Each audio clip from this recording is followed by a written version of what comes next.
Decode the world unfiltered.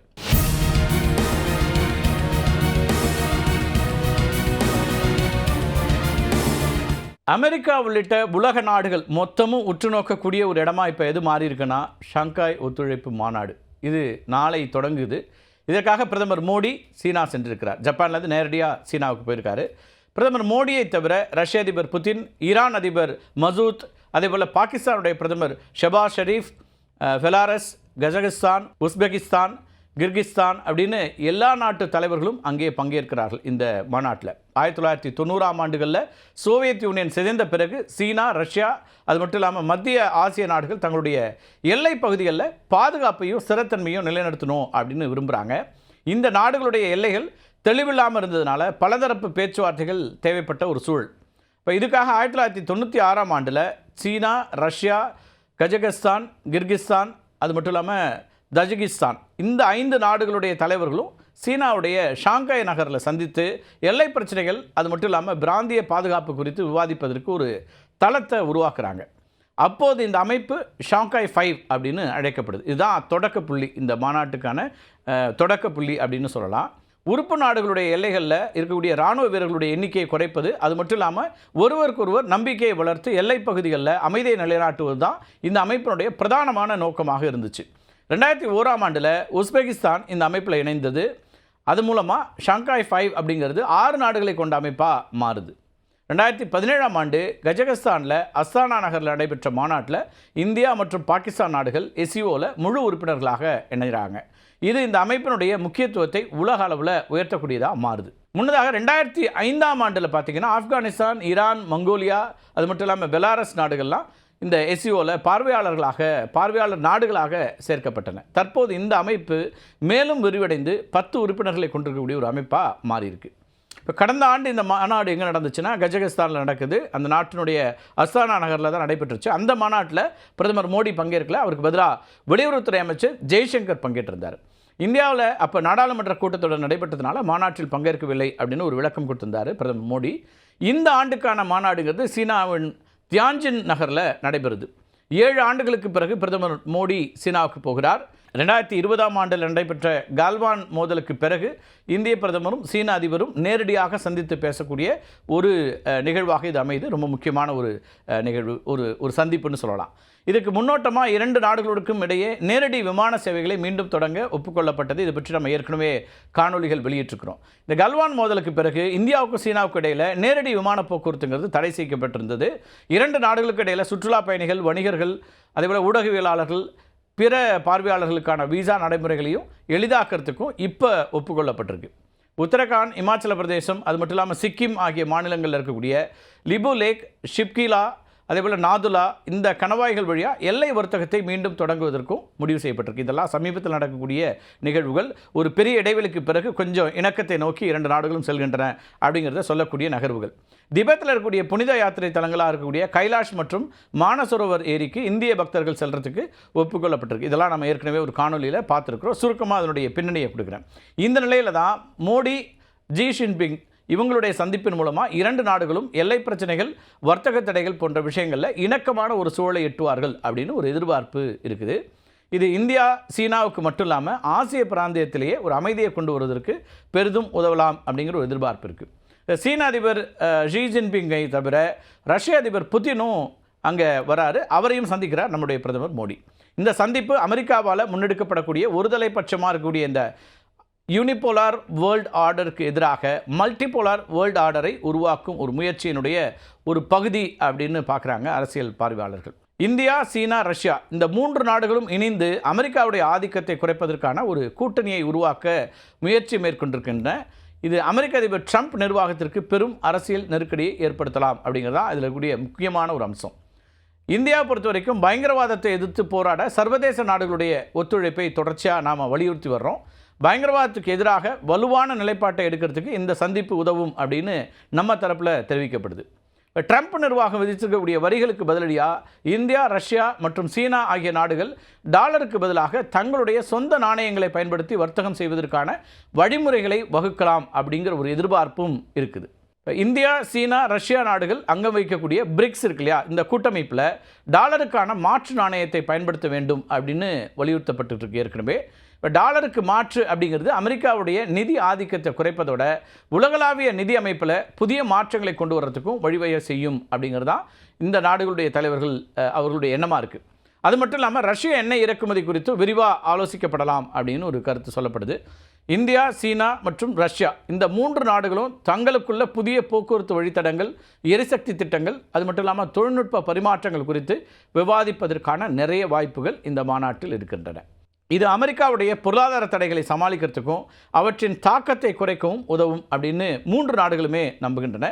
Trump நிர்வாகம் India மீது விதித்திருக்கக்கூடிய இந்த 50% வரி குறித்து பிரதமர் மோடி நேரடியாக ஷி ஜின்பிங் அப்புறம் புதினோட விவாதிப்பார் அப்படின்னு எதிர்பார்க்கப்படுது. இந்த பேச்சுவார்த்தைங்கிறது அமெரிக்காவுடைய வரிகளை எதிர்கொள்ள இந்தியாவுக்கு புதிய வர்த்தக வாய்ப்புகளை உருவாக்கும் அப்படின்னும் நம்ம தரப்பில் எதிர்பார்க்கப்படுகிறது. இந்த சந்திப்புகள் முக்கியமானதாக இருந்தாலும் சில சவால்களும் இருக்கின்றன. நமக்கு சாதகமான சில விஷயங்கள் வரும் நம்ம எதிர்பார்க்கக்கூடிய அதே நேரத்தில் சவால்களும் இருக்கின்றனன்னு பார்க்க வேண்டியிருக்கு. இந்தியாவுக்கும் சீனாவுக்கும் இடையிலான எல்லை பிரச்சனை இரு நாடுகளுக்கும் இடையே அடிக்கடி கருத்து வேறுபாடுகளை ஏற்படுத்தக்கூடிய ஒன்று.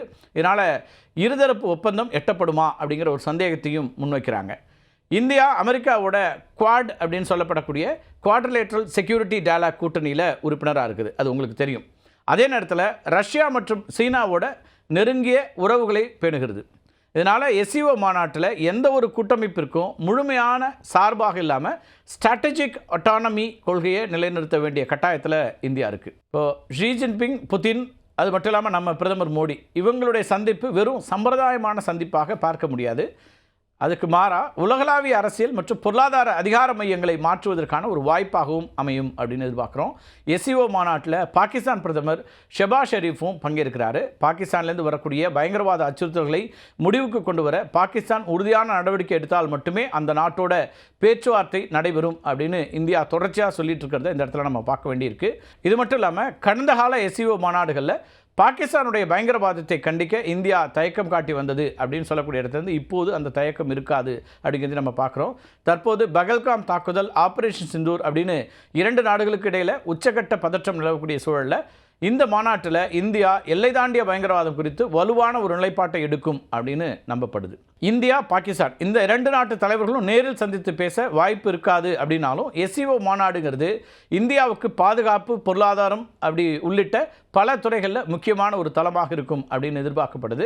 அது மட்டும் இல்லை, ஸ்ட்ராட்டஜிக்காக, ஜியோபொலிட்டிக்கலாக நம்மளுடைய இந்த நகர்வுகள் அப்படிங்கிறது ரொம்ப ரொம்ப முக்கியமாக பார்க்கப்படுது. குறிப்பாக அமெரிக்காவுக்கு எதிராக இந்த முக்கியமான 3 நாடுகளுடைய தலைவர்கள் என்ன முடிவு எடுக்கப் போகிறார்கள், அதற்கான வியூகங்களை வைக்க போகிறாங்க அப்படிங்கிறது ரொம்ப முக்கியமாக இருக்குது.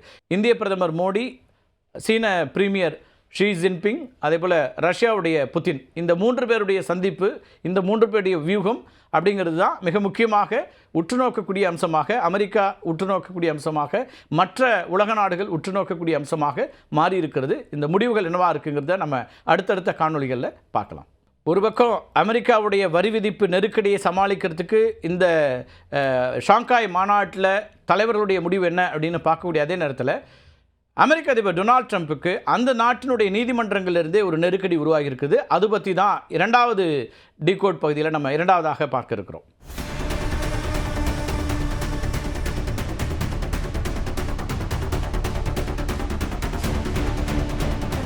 இந்தியா உள்ளிட்ட உலக நாடுகள் மீது அமெரிக்கா விதித்திருக்கக்கூடிய இந்த வரி இருக்கு இல்லையா, இது சட்டவிரோதமானவை அப்படின்னு யார் சொல்கிறாங்கன்னு பார்த்தீங்கன்னா அமெரிக்காவுடைய நீதிமன்றம் தெரிவித்திருக்கிறது. நீதிமன்றத்தினுடைய இந்த உத்தரவு அப்படிங்கிறது ட்ரம்ப்புக்கு கடுமையான பின்னடைவை ஏற்படுத்தியிருக்குன்னே சொல்லலாம்.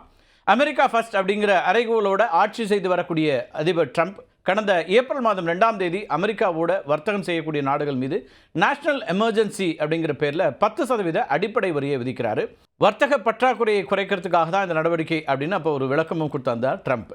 2 மாதங்களுக்கு பிறகு இந்த அடிப்படை வரியோடு சேர்த்து பல நாடுகள் மீது தனித்தனியாக பரஸ்பர வரியும் விதிக்கிறார். இதில் அதிகபட்சமாக இந்தியாவுக்கும் பிரேசிலுக்கும் தான் 50% வரி விதிக்கப்பட்டிருக்கிறது. இந்த வரி விதிப்பினால் மற்ற நாடுகளைப் போலவே அமெரிக்க மக்களும் பாதிக்கப்பட்டிருக்கிறாங்க. அத்தியாவசிய பொருட்களுடைய விலையேற்றம், தட்டுப்பாடு, பணவீக்கம் அப்படின்னு அமெரிக்க மக்களும் வர்த்தகர்களும் பல நெருக்கடிகளை சந்தித்து வர்றாங்க. இப்போ ட்ரம்ப்போட வரி விதிப்பை எதிர்த்து அமெரிக்க வர்த்தக குழு ஒன்றும், அது மட்டும் இல்லாமல் New York, Arizona, California, Colorado, Connecticut, Delaware அப்படின்னு 12 மாகாணங்களும் வழக்கு தொடர்ந்திருக்கிறாங்க. இந்த வழக்கை நியூயார்க்கினுடைய சர்வதேச வர்த்தக நீதிமன்றம் விசாரித்து ட்ரம்ப் விதித்த வரிகள் சட்டவிரோதமானவை அப்படின்னு அறிவிச்சது. இது முதல் படியாக இருந்தது. அதாவது ட்ரம்ப் நிர்வாகத்துக்கு எதிரான இந்த தீர்ப்புங்கிறது கடந்த மே மாதம் 28ஆம் தேதி வெளியானுச்சு. இந்த தீர்ப்பை எதிர்த்து ட்ரம்ப் நிர்வாகம் என்ன பண்ணுதுன்னா, வாஷிங்டனில் இருக்கக்கூடிய மேல்முறையீட்டு நீதிமன்றத்தில் வழக்கு தொடருது. இப்போ ட்ரம்ப் மேல்முறையீட்டு மனு இருக்கு இல்லையா, இந்த மனுவை விசாரிக்கக்கூடிய 11 நீதிபதிகள் கொண்ட அமர்வு என்ன சொல்கிறாங்கன்னா, நியூயார்க் நீதிமன்றத்தினுடைய தீர்ப்பை உறுதி செய்கிறாங்க. அதில் 7 நீதிபதிகள் ட்ரம்ப் விதித்த வரிகள் அப்படிங்கிறது சட்டவிரோதமானவை அப்படின்னு அறிவிக்கிறாங்க.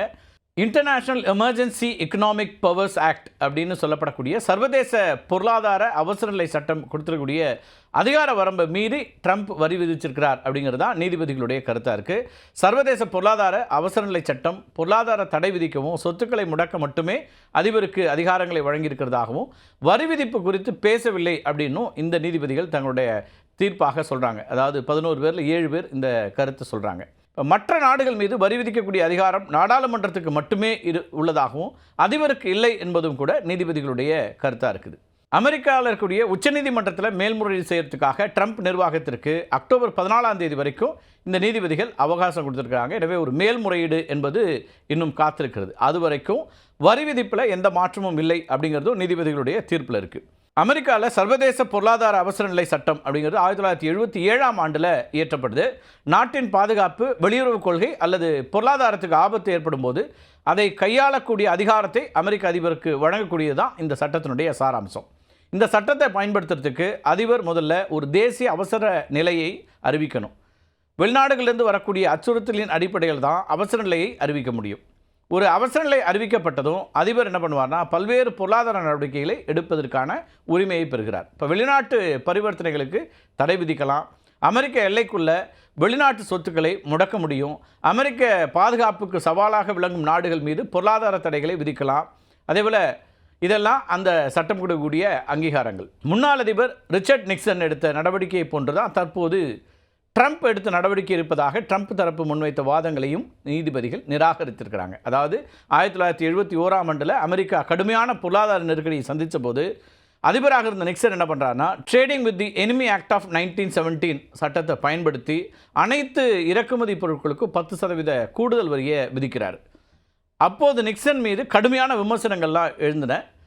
அதிபருடைய அதிகாரங்கள் வரம்பு இல்லாமல் வளர்ந்து வருவதை கட்டுப்படுத்த நேஷனல் எமர்ஜென்சிஸ் ஆக்ட், அது மட்டும் இல்லாமல் 1977 international emergency economic powers act அப்படின்னு சட்டங்கள்லாம் இயற்றப்பட்டன. இந்த புதிய சட்டங்கள் அதிபருடைய அவசரகால அதிகாரங்களை கட்டுப்படுத்துவதாக இருந்துச்சு. இந்த சட்டங்களை வெளிநாட்டிலிருந்து வரக்கூடிய அச்சுறுத்தல்களுக்கு மட்டுமே பயன்படுத்த வேண்டும் அப்படின்னும் வரையறுத்தது. இப்போ இதனால் நிக்சன் நடவடிக்கையை ட்ரம்ப் விதித்திருக்கக்கூடிய அதிகப்படியான வரியோடு ஒப்பிடவே முடியாது அப்படின்னு நீதிபதிகள் கருத்து தெரிவிச்சிருக்காங்க. இந்த தீர்ப்பு குறித்து கருத்து தெரிவித்திருக்கக்கூடிய அதிபர் ட்ரம்ப் பல ஆண்டுகளாக விவேகமற்ற அரசியல்வாதிகளால் அமெரிக்காவுக்கு எதிராக வரி விதிப்புகள் பயன்படுத்தப்பட்டதாக குற்றச்சாட்டுகளை முன்வைக்கிறாரு. புதிய வர்த்தக வரி விதிப்பை நீக்கினால் நாட்டிற்கு பேரழிவு ஏற்படும் அப்படின்னு ஒரு எச்சரிக்கை கொடுத்துருக்காரு ட்ரம்ப்.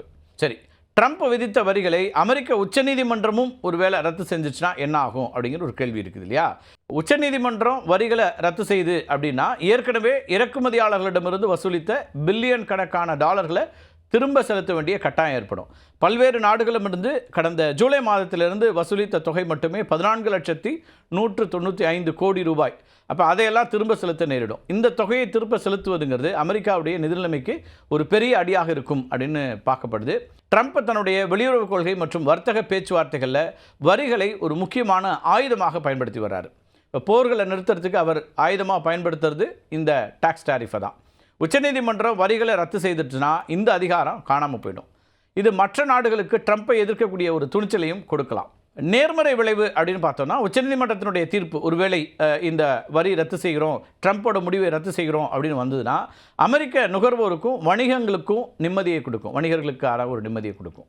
இந்த தீர்ப்புங்கிறது அமெரிக்க அரசியல் அமைப்பில் இருக்கக்கூடிய அதிகார பிரிவினை, அதாவது செப்பரேஷன் ஆஃப் பவர்ஸ் அப்படிங்கிறத மேலும் வலுப்படுத்தக்கூடியதாக அமையலாம்.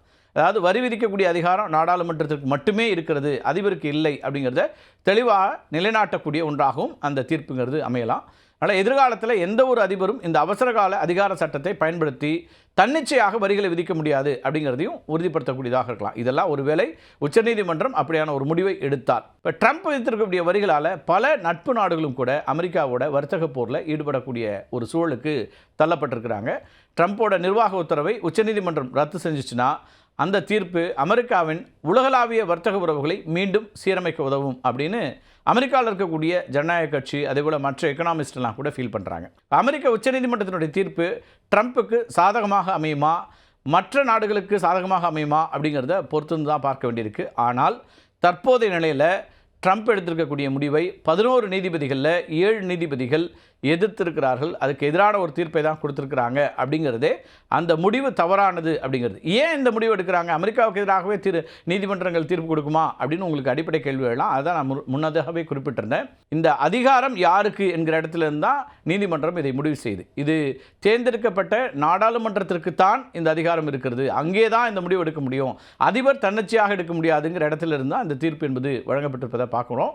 எனவே அடுத்த கட்டமாக அமெரிக்காவுடைய உச்சநீதிமன்றம் என்ன தீர்ப்பை கொடுக்க போகிறது அப்படிங்கிறது முக்கியத்துவம் வாய்ந்தது. ஆனாலும் இந்த நிலையில் இப்போ ட்ரம்ப் எடுத்திருக்கக்கூடிய அதிரடியான அடாவடியான முடிவுன்னே சொல்லலாம். கிட்டத்தட்ட எல்லா நாடுகளோடும் அவர் இந்த முடிவை, இந்த வர்த்தக போரை நடத்துகிறாரு. எல்லோரையும் ஒரு நெருக்கடிக்கு தள்ள பார்க்குறாரு. எல்லோருக்கும் அமெரிக்கா எப்போதுமே பெரிய மனப்பான்மையோடு இருக்குன்னு ஒரு குற்றச்சாட்டை இடதுசாரிகள் முன் வச்சுக்கிட்டே இருப்பாங்க. இப்போது ஒரு நட்பு நாடாக இருந்த இந்தியா, நட்பு நாடாக இருக்கக்கூடிய நாடுகள்கிட்ட கூட அவர் ஒரு பெரிய எதிர்ப்பை அல்லது எதிரான ஒரு நிலைக்கு போகக்கூடிய ஒரு இடத்துக்கு போகிறார் அப்படிங்கிறதும் இப்போ ஜப்பான் அதே போல் தங்களுடைய பேச்சுவார்த்தையை ரத்து செய்திருக்கிறது. அமெரிக்காவுடைய பேச்சுவார்த்தையை ரத்து செய்திருக்கிறாங்க. பிரேசில் கூட அவர் 50% வச்சிருக்காரு. இப்போ இந்த முடிவுகளை எல்லாம் தீர்மானிக்கக்கூடிய ஒன்றாக அமெரிக்க உச்சநீதிமன்றத்தினுடைய இறுதி தீர்ப்பு என்பது அமையலாம். மீண்டும் ஒரு காணொலியை சந்திக்கலாம் நண்பர்களே. நன்றி, வணக்கம்.